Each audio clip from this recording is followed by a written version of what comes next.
श्री अविनाश हळवे यांचा भारतीय स्वातंत्र्याची 75 वर्षे या व्याख्यानाचा अनोखा उपक्रम। नमस्कार स्नेहीजन हो, आज आपण माहिती घेणार आहोत पुण्याचे श्री अविनाश हळवे ह्या लेखकाची आणि व्याख्यात्याची। त्यांचे आजवर 5 कथासंग्रह प्रसिद्ध झाले असून 6वा प्रकाशनाच्या मार्गावर आहे।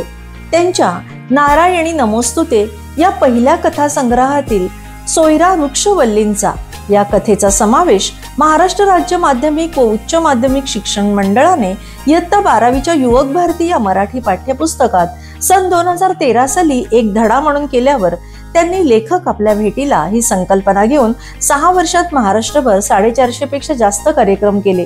त्याची दखल घेत पुण्याजवळील उरुळी कांचन येथील पद्मश्री मणिभाई देसाई मानव सेवा ट्रस्ट आणि भारत माध्यमातून त्यांना सन 2019 सालचा भारतरत्न सरदार वल्लभभाई पटेल राष्ट्ररत्न पुरस्कार देण्यात आला। यावर मुंबईच्या अक्रॉस स्टेट या मुंबई न्यूज चॅनलने एक व्हिडिओ क्लिप बनवली होती, ती पण आपण पाहिली असेल। आपल्या सर्वत फाउंडेशननेही त्यांना 2023 सालचा स्टार विशेष साहित्यिक पुरस्कार देऊन गौरविले होते, हेही आपल्याला आठवत असेल। सन 2022 मध्ये आपल्या देशाने स्वातंत्र्याचा अमृत महोत्सव साजरा केला। त्यावेळी श्री हळवे यांच्या असे लक्षात आले की प्रसार माध्यमे भारतामध्ये स्वातंत्र्य प्राप्तीनंतर 75 वर्षात घडलेल्या चांगल्या म्हणजे सकारात्मक गोष्टींचा फारसा उल्लेख न करता वाईट म्हणजे नकारात्मक गोष्टींची चर्चा जास्त करत होती। पण त्यामुळे भारतीय नागरिकांच्या विशेषतः विद्यार्थ्यांच्या मनातील देशाभिमानास धक्का पोहोचत आहे याची कोणालाही खंत वाटत नव्हती। यामुळे व्यथित होऊन श्री हळवे यांनी स्वातंत्र्य प्राप्तीनंतरच्या 75 वर्षात भारताने काय मिळवले यावर 2-3 महिने कसून अभ्यास केला। त्याबाबतीत निरनिराळ्या लोकांना जाऊन ते भेटले, काही संदर्भ तपासले। त्यातून भारताने गेल्या 75 वर्षात मिळवलेल्या देदीप्यमान यशांच्या 40 पाने भरतील इतक्या उत्साहवर्धक कामगिऱ्या त्यांना आढळून आल्या आणि मग त्यांना वाटलं की हे जगाला कमीत कमी आपल्या देशबांधवांना अभिमानाने सांगायला हवं। त्यासाठी प्रथम त्यांना काही मासिकात लेख लिहावे लागले, परंतु त्याच्यावर समाधान न मानता त्यांनी लेखक आपल्या भेटीला या पूर्व अनुभवाच्या जोरावर भारतीय स्वातंत्र्याची 75 वर्षे हा विषय घेऊन सर्वत्र व्याख्यान देण्याचे ठरवले। सत्य संकल्पाचा दाता परमेश्वर या न्यायाने त्यांना पहिले व्याख्यान 5 एप्रिल 2022 रोजी पुण्यातील श्री जंगली महाराज मंदिरामध्ये उत्सवात ठरलेला वक्ता ऐनवेळी न आल्यामुळे अचानक देण्याची संधी मिळाली।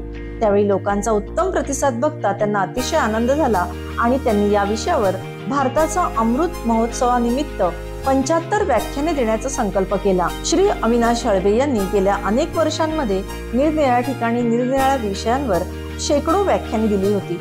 त्यातून अनेक संस्थांचा परिचय झाला होताच। त्यामुळे त्यांनी या व्याख्यानाच्या बाबतीतले आपले माहिती पत्रक पाठवून भारतीय स्वातंत्र्याची 75 वर्षे या विषयावर व्याख्याने द्यायला सुरुवात केली। या व्याख्यानांमध्ये श्री हळवे स्वातंत्र्य मिळण्याच्या वेळी भारताची असलेली भयानक आणि सर्वस्वी प्रतिकूल परिस्थिती आणि त्यानंतर गेल्या 75 वर्षात भारताने केलेली विस्मयकारक प्रगती याविषयी सकारात्मक आणि अभिमानास्पद माहिती कोणताही राजकीय अभिनिवेश न बाळगता अत्यंत रंजक पद्धतीने सांगायला सुरुवात केली।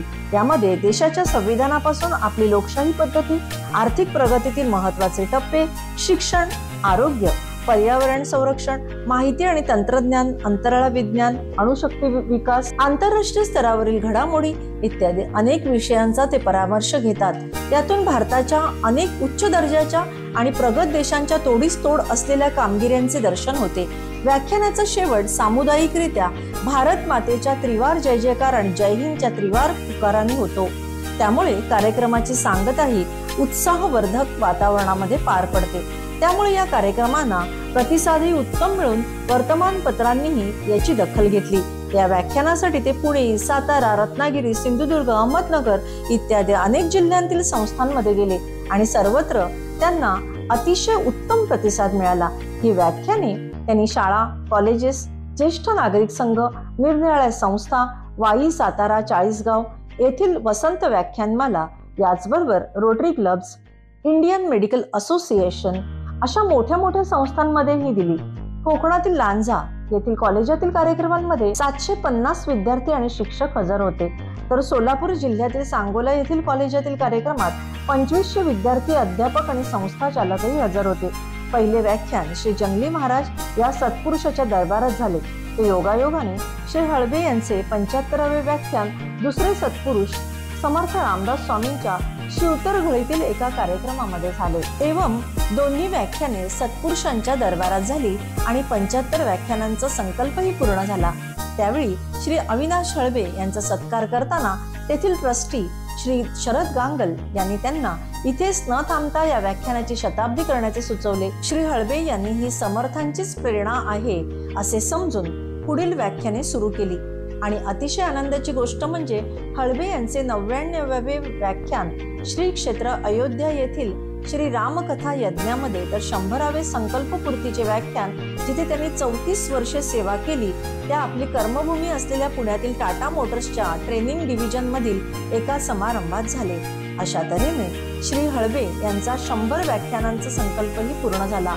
तरी न थांबता ते पुढील वाटचाल चालतच आहेत. एकंदरीत उपयोग करून श्री अविनाश हळबे यांनी ज्ञान, मनोरंजन, प्रबोधन करता करता आणि आपली देशसेवाही रुजू केली आणि करत आहेत.